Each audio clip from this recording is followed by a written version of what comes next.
Muito boa noite, sejam todas muito bem-vindas e todos muito bem-vindos à edição desta quarta-feira, dia 23 de julho de 2025 do Cidadania S.A., seu jornal diário com as notícias e os absurdos do Brasil e do mundo. Meu nome é Jair, vamos para a edição de hoje. Já vendo aqui uma coisa boa que está saindo da barbeiragem da família Bolsonaro, da família Buscapix, dos irmãos Metralha. No PL, crise expõe partido como trem descarrilhado. Matéria do Kleber Lourenço aqui no ICL.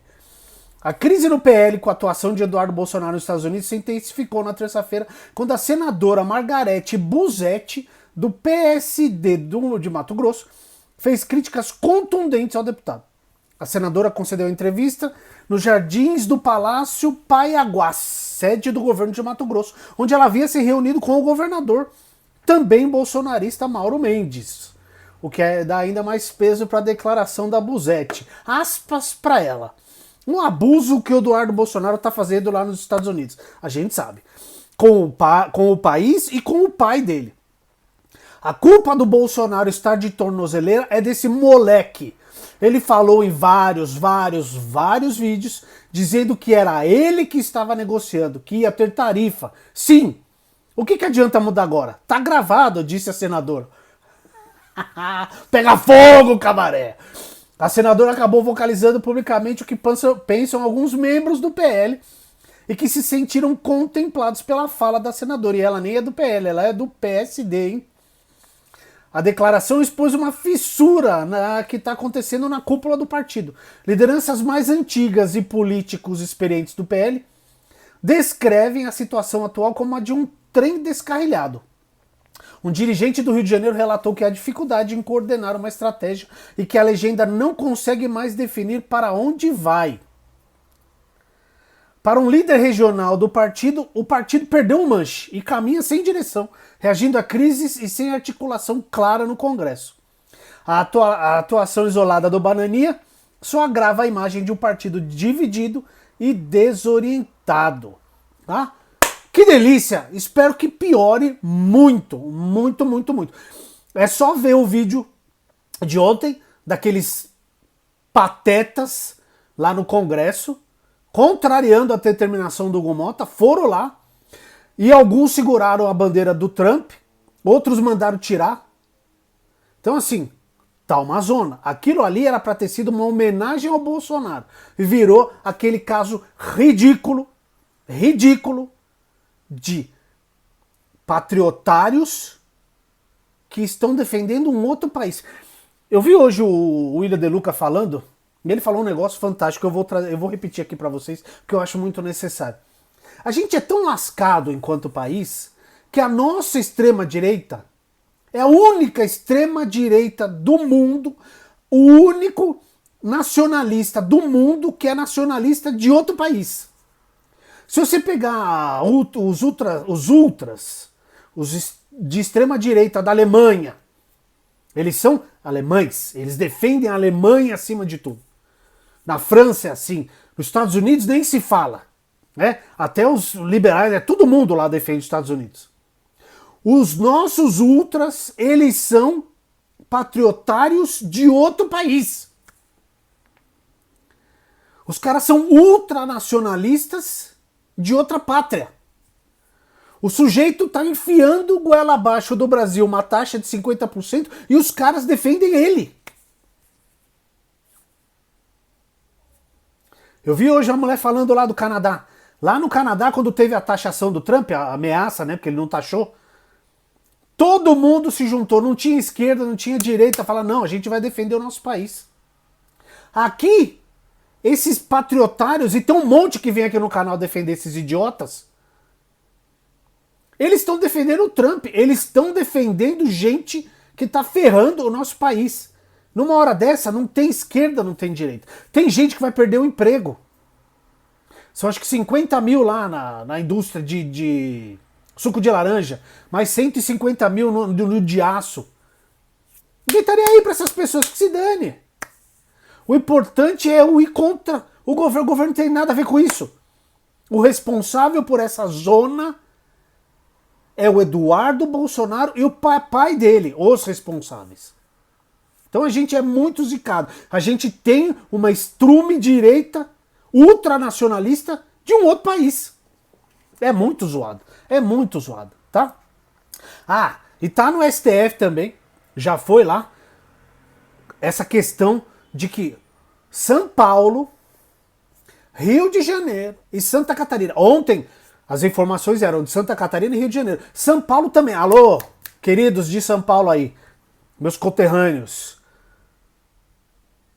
Tarcisinho também tá oferecendo secretaria pro Eduardo Bananinha poder burlar o sistema e continuar lá nos Estados Unidos recebendo salário. Tá?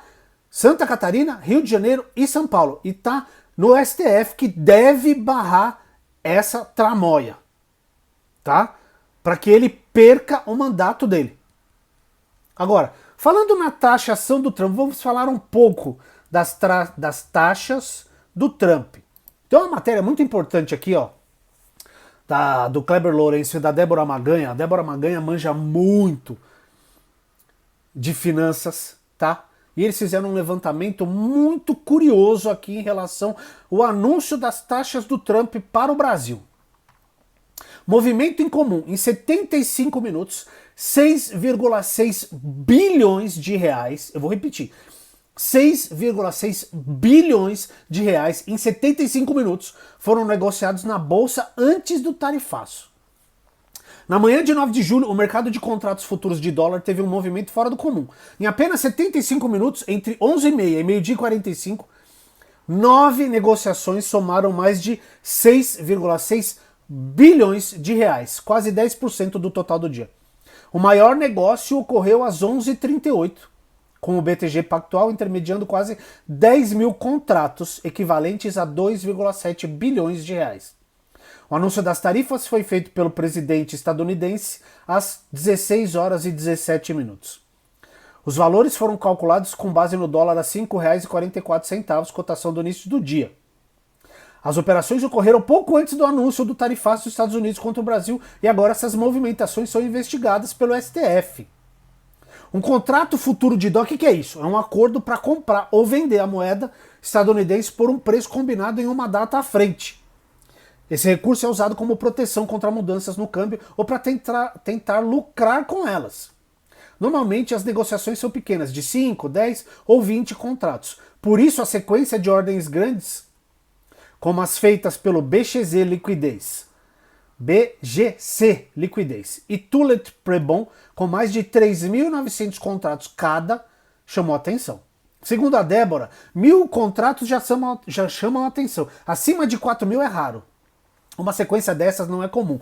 Geralmente é feita por fundos, bancos ou pela própria corretora.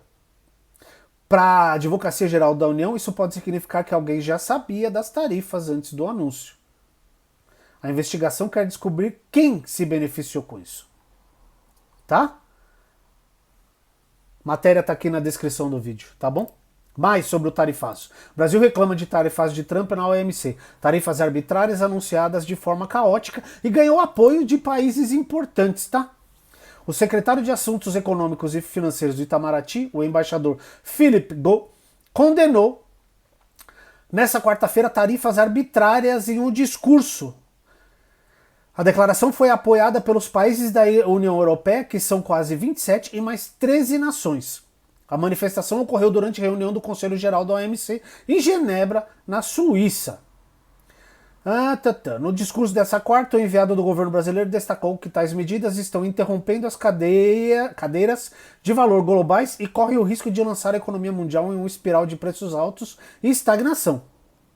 Além disso, sanções unilaterais desse tipo equivalem a uma violação flagrante dos princípios fundamentais que sustentam a OMC e são essenciais para o funcionamento do comércio internacional. Tá? China ficou do lado do Brasil, Canadá também, Índia, tá? Então, não vai ser tão simples assim, não. Agora, vem aqui ver um negócio interessante não, triste pra cacete, mas vamos entender como funciona o Congresso brasileiro e a maneira com que eles enxergam a educação no Brasil. Ministério da Educação compra apenas livros de português e matemática para o ensino básico. Matéria do Bruno Luca, da Folha. O Brasil pode sofrer um apagão de livros didáticos em 2026. Por falta de verba, o governo federal ainda não adquiriu os aproximadamente 240 milhões de exemplares necessários para o próximo ano letivo. A situação é pior na etapa inicial do ensino fundamental, do primeiro ao quinto ano, para o qual foram compradas apenas obras de português e matemática, ficando de lado as de História, Geografia, Ciências e Artes. Ensino médio, o EJA, o Educação de Jovens e Adultos, e programas literários também são atingidos. Esse material é distribuído para as escolas por meio do Programa Nacional do Livro Didático. A compra é responsabilidade do Fundo Nacional de Desenvolvimento da Educação, órgão ligado ao Ministério da Educação. Então, o FNDE diz que, considerando o cenário orçamentário desafiador e a importância inequívoca da manutenção do PNLD para a educação pública no Brasil, adotou a compra escalonada como estratégia para o ensino fundamental, começando pelas áreas de língua portuguesa e matemática e complementando posteriormente com obras das demais áreas. O ponto está aqui, ó. O montante para a compra desses livros é estimado em cerca de 3 bilhões e meio de reais. O programa, no entanto, tem um orçamento de 2,04 bilhões. Ou seja, falta 1,5 bilhão. O PNLD sofre reduções orçamentárias desde 2022, quando teve uma dotação de 2,58 bilhões. Quantas vezes vocês ouviram o Hugo Mota, o Alcolumbre, falarem que tem que cortar na educação, tem que cortar na educação, tem que cortar na saúde, tem que cortar na habitação? Tá aí. Tá aí. Tá bom? Lembrem da matéria que eu trouxe a semana passada. Aqui, ó. A Câmara dos Deputados aprovou na noite de quarta-feira, dia 16, semana passada, um projeto de lei que autoriza o uso de até 30 bilhões de reais do Fundo Social. Que é esse dinheiro? É composto pelos recursos provenientes da exploração do pré-sal para quitar dívidas de produtores rurais atingidos por calamidades públicas. O Fundo Social é destinado a financiar iniciativas de saúde, meio ambiente e educação. Então os caras aprovaram um negócio que vai atirar até 30 bilhões de saúde, educação e meio ambiente para pagar caloteiro do agro. Essa matéria eu trouxe semana passada, quem acompanha o canal sabe. Então veja, eles não têm interesse que as pessoas tenham uma educação de qualidade, porque uma educação de qualidade faz as pessoas pensarem. Por isso que eles odeiam Paulo Freire, por exemplo. Porque eles não querem pessoas capazes de ter senso crítico. Eles não querem pessoas capazes de pensar por si mesmo. Eles querem gente sem educação, sem estudo, que são muito mais fáceis de manipular. Façam um favor para vocês, assistam o documentário Apocalipse nos Trópicos, que está na Netflix, da grande Petra Costa. Vai lá assistir. Vai entender como picaretas usam a fé das pessoas para o seu próprio bem. Vai lá entender. Vai lá, por isso que eles querem uma sociedade com pessoas que não estudam. Por isso que eles querem uma sociedade com pessoas ignorantes. E aí não é culpa das pessoas. Não tem nem livro para as crianças. Por quê? Porque eles tiram o dinheiro da educação para dar para quem já tem muito. Então tá aqui. Tá tudo aqui embaixo, tá? Todos os links dessas matérias estão aqui embaixo. Agora uma notícia boa.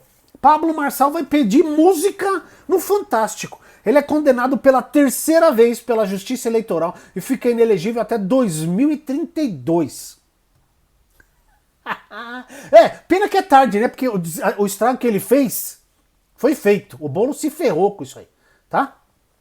A sentença foi proferida pelo juiz da primeira zona eleitoral, Antônio Maria Partino Zors, na noite de ontem.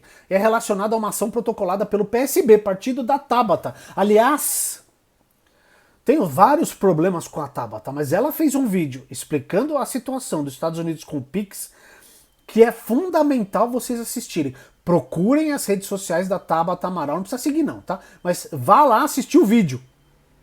Ela explica muito bem qual o interesse dos Estados Unidos em atacar o Pix. Eu já falei aqui, o interesse dos Estados Unidos em atacar o Pix tem a ver com as empresas de cartão de crédito. Vá lá assistir o vídeo que ela explica muito bem. A inelegibilidade de Marçal, se transitada em julgado, passa a contar a partir das últimas eleições que ocorreram em 24 e termina em 2032. Agora, duas notícias de fora que são para lascar. Eu não sei se vocês viram esse vídeo, se não viram, é uma coisa grotesca. O vídeo que a ministra de Israel postou, feito com inteligência artificial, que retrata Gaza como uma Riviera do Oriente Médio, defendida por Trump. E no meio do vídeo tem uma Trump Tower lá. Tem o Trump com a mulher dele, que eu não lembro o nome, passeando. E assim, você vê as pessoas retratadas no vídeo, nenhuma tem cara de Palestina. Tudo branquinho, né? Tudo branquinho, com o kippah na cabeça, kippah, aquele negócio lá dos judeus. As imagens começam mostrando o presidente dos Estados Unidos, o Pato Donald, junto com a própria ministra e o primeiro-ministro israelense, o genocida Netanyahu. Morreram mais de 10 pessoas de fome entre ontem e hoje, tá? De fome. Em Gaza. Porque Israel tá matando todo mundo lá, tá? Então assim, é absurdo. E a última de hoje, também de fora, aqui ó, parece que tá saindo o tal do acordo de paz lá na Rússia e Ucrânia. Rússia e Ucrânia concluem negociação de paz na Turquia em menos de uma hora. Terceira rodada de negociações entre a Rússia e a Ucrânia foi concluída em Istambul em cerca de 40 minutos, depois de terem começado, informou nesta quarta a agência de notícias estatal russa, a TASS. A TASS também relatou que os dois países concordaram em trocar mais prisioneiros de guerra, incluindo militares e civis. O objetivo final aqui é claro, um cessar-fogo que abra caminho para a paz, disse o ministro das Relações Exteriores turco, o Hakan Fidan, ele que presidiu a reunião. A Ucrânia quer que a reunião prepare o terreno para uma cúpula entre os presidentes Zelensky e Putin, dois malucos, que ela vê como a chave para qualquer possível avanço. Não adianta, tem que botar os dois juntos e eles pararem de besteira. Aspas aqui para o chefe da delegação ucraniana. A Ucrânia tem defendido consistentemente uma reunião de líderes. Estávamos prontos para isso ontem, estamos prontos hoje e estaremos prontos amanhã. Tal reunião poderia desencadear um processo político real. A Rússia precisa demonstrar sua prontidão. Naturalmente, ninguém espera um caminho fácil. Naturalmente, esta será uma conversa muito difícil. Os projetos são diametralmente opostos, disse o porta-voz do Kremlin, Dmitry Peskov, a repórteres antes do encontro. Conversas anteriores, realizadas em 16 de maio e 2 de junho, levaram à troca de milhares de prisioneiros de guerra e dos restos mortais de soldados. Mas essas reuniões duraram menos de 3 horas no total e não trouxeram nenhum avanço para o fim da guerra, que começou com a invasão em larga escala da Ucrânia pela Rússia em fevereiro de 22. Então é uma no cravo ou tá no ferradura. A gente acha que vai sair uma notícia boa e vem e fala que não vai. Então, é isso, tá? É assim, Gaza, a gente tem que falar sobre Gaza todo dia. São mais de 600 dias de genocídio praticado pelo Netanyahu, aquele maluco, genocida, assassino, tá? Assassino. Temos que falar de Gaza todo dia, tá bom? Curtiu, assistiu? Deixa o like aí, porque só deixa quem não gosta. Quem gosta, comenta aí, deixa o like, envie para os amigos. Se você não segue, assistiu até aqui, curtiu, segue aí. Tem vídeo todos os dias sobre o nosso querido país. Nosso querido país, a gente não precisa de patriotas do nível desses malucos do PL. Tá bom? Um grande abraço para todo mundo e até amanhã.